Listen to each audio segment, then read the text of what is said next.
unovhura uku musavhura vhurai uku kuti ribhalanse neizvi.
Mtaure straight pana tatova mulive mode.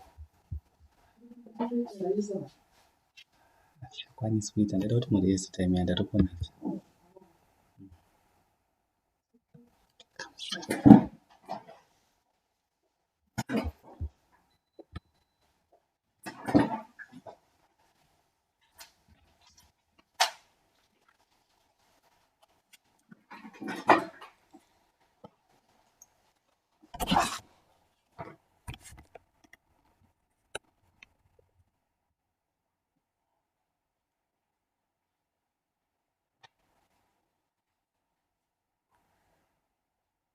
Mangwanani hama Munashi, tinoda kugamuchirai pazuva ranhasi reshumiro yedu. Sezvamunoziva kuti nekuda kwechirwere chiriko mazuva ano hatichakwanisi kuti tisangane, asi Mwari vakaona zvakanaka kuti kwatiriko kudzimba tichave nesevhisi yedu yatinotungamirirwa namufundisi wedu Rev Dr. Baloyi. Zvimwe zviziviso zvatinozivisana tichazviwana through kumagroups edu, zvichatumidzirwa kumagroups edu ese ari kumasections edu eChonga Nashville.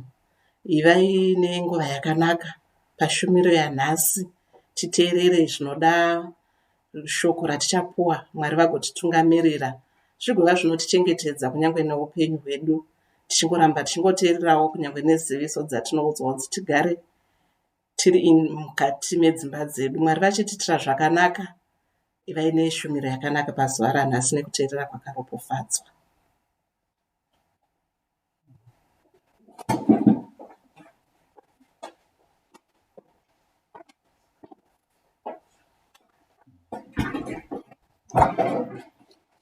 Mangwanani akanaka kwamuri mose. Hama Munashe, nodawo kugamuchirai sezvamaziviswa nomunyori wedu. Uyai titange tichinyengetera. Baba vedu ari kudenga, muzita raJesu Kristu, tinokudza zita renyu panguva yamangwanani ano, nokuti imi Mwari makafana kunamatwa mukati moupenyu hwedu. Hakuna rimwe zita ratingavimba naro kunze kwezita renyu, nokuda kwokuti ndiro upenyu. Tangai nesu pashumiro yanhasi, imi Mwari muchititungamirira kusvika tichipedza, nomuzita raJesu Kristu Ishe wedu. Amen. Shoko redu tinoriwana kubva kuevhangeri yakanyorwa naMatiyo, Matthew chapter 11 verse 28 kusvika pa30. Pane musoro weshoko unoti joko raJesu. Uyai kwandiri imi mose makaneta makaremerwa, ini ndichakuzorodzai. Muise joko rangu pamusoro penyu, mudzidze kwandiri, nokuti ndine mwoyo unozvininipisa, kuti muwane zororo. pamweya yenyu, nokuti joko rangu rakanaka nomutoro wangu unorerukira. Ndichadzokorora zvakare. Uyai kwandiri imi mose makaneta makaremerwa, ini ndichakuzorodzai. Muise joko rangu pamusoro penyu, mudzidze kwandiri, nokuti ndiri munyoro, ine mwoyo unozvininipisa, kuti muwane zororo pamweya yenyu, nokuti joko rangu rakanaka nomutoro wangu unorerukira. Sezvatinoziva kuti mukati megore rino tinofamba namashoko anotiwo, with men this is impossible, but all things are possible with God. Kuvanhu izvi hazvibviri, asi kuna Mwari zvose zvinobvira. Jesu Kristu unopfuura mberi achiratidza kuti kune zvimwe zvinhu zvinosangana navanhu muupenyu vasingagoni kuzvipedza ivo pachavo. Vana matambudziko avanosangana nawo muupenyu vasingagoni kumapedza ivo pachavo. Panguva ino, hama dzangu, pandima dzataverenga, tinoda kungotarira Ishe Jesu Kristu achitaura navanhu venguva iyoyo. Unonyanya kutaura zvikuru akatarisana nerudzi rwaIsiraeri. Rudzi rwaIsiraeri vanhu vakararama upenyu hwokutungamirirwa nguva zhinji nomurayiro waMozisi. Murayiro wakanga uchiita sejoko kuvanhu, nokuda kwokuti vaFarisei vaipfuura mberi vachiwanza mado's and don'ts kuvanhu, zvavaifanira kuita nezvavasingafaniri kuita. Asi dzimwe nguva ivo vaFarisei pachavo vanga vasingatogoni kuzviita zvinhu zvavaitaurira vamwe kuti vaite. Saka vanhu vakanga vachirarama panguva yomurayiro waMozisi. Hatirevi kuti murayiro wanga wakaipa, asi kuti murayiro wanga uchinyanya kutendekera kuvanhu zvinoda kuvanhu. Saka vanhu vaifanira kurarama vachiti tinofanira kuita zvarehwa navaFarisei tichitenda kwazviri izvozvo. Asi pazuva ranhasi tinowana Ishe Jesu Kristu vachitarisana navanhu vakanga vachiremerwa, vakanga vakatakura majoko akaita saiwawo, voti uyai kwandiri imi mose makaneta makaremerwa, ini ndichakuzorodzai. Ndo mashoko ndoda kuti ndikande kwatiri tose. Uyai kwandiri imi makaneta makaremerwa, ini ndichakuzorodzai. Jesu Kristu zvaari kungoreva pano ndezvekuti vaIsraeri vaifanira kutakura mitoro yavo voenda nayo vonoitsveta pana Jesu.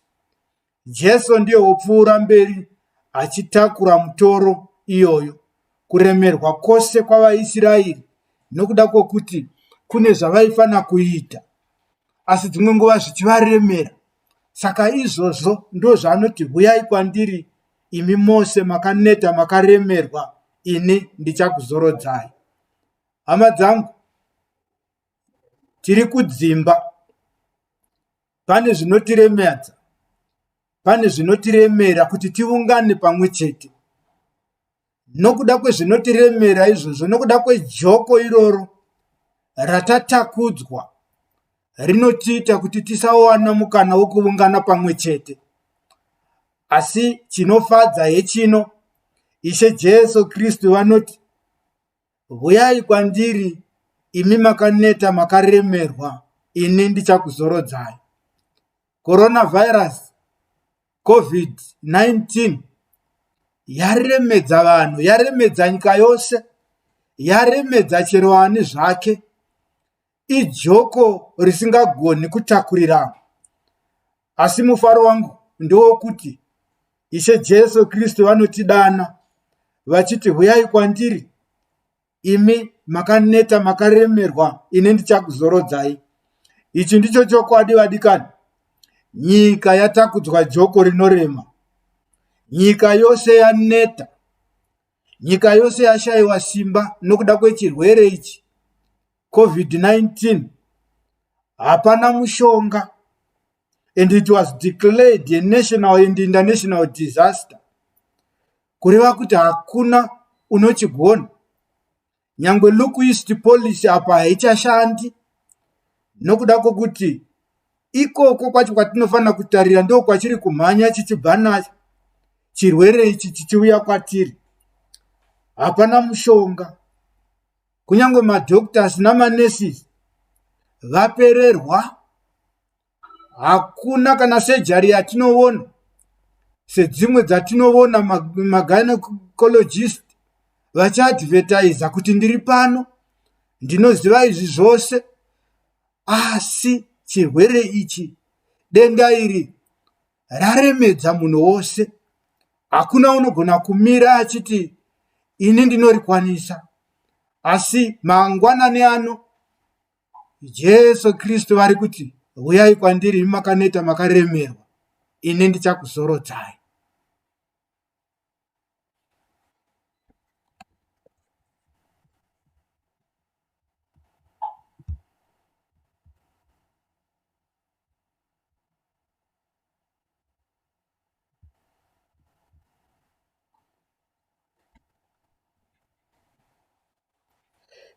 Chinofadza hechino vadikana, kuti kune ari kudana, ane simba, ane authority, ari kuti koka tose. Unoti, come to me, come to me. Jesus Christ has an absolute solution, has got an answer to the current disaster which we are facing as a country, as churches. Huyai tiende kuna Jesu Kristu. Uri kutidana achiti huyai kwandiri, huyai kwandiri. Haati huyai kwatiri, unoti huyai kwandiri. VaIsraeri vakanga vachirarama, vaFarisei vachiti musaita chokuti nechokuti, vachita as a collective group. Asi pano mufaro wedu ndio kuti kuna Jesu unotidana. Handei kuna Jesu, handei kwatiri kukokwa nejoko rakatiremera, joko rinorwadza. Saka chinodiwa ndechakuti tiinde kuna ari unotikoka. Unotikoka unogona kupfuura mberi achitakura joko iri. Unotakura majoko edu ose achimabvisa isu tichirerukirwa. Saka mangwanani ano chandinongokumbira ndechekuti huyai tigamuchire kudanwa uko. Let us heed the call, let us heed the invitation and walk towards Jesus Christ who is calling us. Kristu ndiwo woga vanokwanisa kutakura joko rakaiswa panyika noakaipa. Joko iri vanofana kuritakura. Kristu vanotikoka isu kuti vatakure joko rinotikonesa kuungana kwatajaira, kuungana kwatinosita tichishumira Mwari tiri pamwe chete, tichimurumbidza, tichimuimbira, tichimunamata tiri pamwe chete. Asi nekuda kwejoko ratatakudzwa noakaipa, denda ratatakura risingatitenderi kuti tiungane. Hama dzangu, huyai tipfuure mberi tichigamuchira kuda mwoko. Kristu anotidana. Joko raKristu rakareruka. Handei kwaari nokuda kuti unototi joko rangu rinoreruka. Saka kunoda vanhu vanosumuka vachimhanya vachiti isu toda kuinda kuna Kristu une joko rakareruka. Hama dzangu, chii chinodiwa mangwanani ano? Chii chinodiwa kwatiri senyika? Chii chinodiwa kwatiri sekereke? Chinodiwa kwatiri ndechekuti tiinde kuna Kristu, tidane kwaari, tichinyengetera. Ndiye unonzwa kana vanomanyira kwaari vachinyengetera. Wakagadzirira kupfuura mberi achititakurira joko iri, achitirerusira mutoro watinawo. mutoro usina unomugona, mutoro unohliwa nomunhu wose, mumwe nomumwe unogara mukati meimba yake achihla kutakura joko iri nokuda kwokuti rinorwadza, hakuna unorida. Saka hama dzangu, uyai tipfuure mberi tichiinda kuna Kristu unotidana.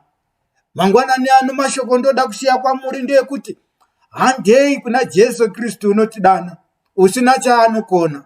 Ndatotaura pakutanga kuti kuvanhu izvi hazvibviri, asi kuna Mwari zvose zvinobvira. Jesu Kristu haana chaanokundikana, haana chaanokonewa. Mangwanani ano uyai tiinde kwaari, nokuda kwokuti ndiye unototidana kuti uyai kwandiri imi makaneta makaremerwa, ini ndichakuzorodzai. Taremerwa hama dzangu, taremerwa nokuda kwedenda iri ratigarisa mudzimba, rotikonesa kuinda kumabasa, rotikonesa kuonana nemhuri dzedu, rototiita kuti kunyange uri pedo neni chaiye ndisavimba naye nokuti handizivi zviri paari. Asi Jesu Kristu unoti uyai kwandiri imi makaneta makaremerwa, ine ndichakuzorodzai.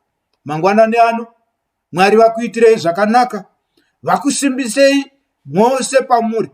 Uyai tiinde kuna Kristu. Zvino chinodiwa kana tichiinda kuna Kristu kungoinda nenzira yokunamata, kungoinda nenzira yokunamata. Hakuna social distance inodiwa. Uyai tiinde kwaari nomunamata, tisvike kwaari nomunamata. Unotinzwa, unotigamuchira. Uyai tinamate. Baba vedu vari kudenga, Baba vashe wedu Jesu Kristu, imi Mwari wamasimba ose, mazviita takutendai nokuti muri Mwari. Iyemi munopfuura mberi muchitidanira kwamuri kuti tiuye kwamuri, isu tose takaneta takaremerwa, nokuti munotizorodza. Tokutendai nokuda kwokuti zororo redu riri pamuri. Tokukudzai wamasimba ose kuti zvisingagonekamwi navanhu, zvisingagonekamwi nani papanyika ino, imi Mwari munozvigona. Zvisina mushonga panyika ino, imi Mwari munozvigona. Mazviita takutendai. Mangwanani ano kudzwai nomuzita raJesu Kristu Ishe wedu. Amen.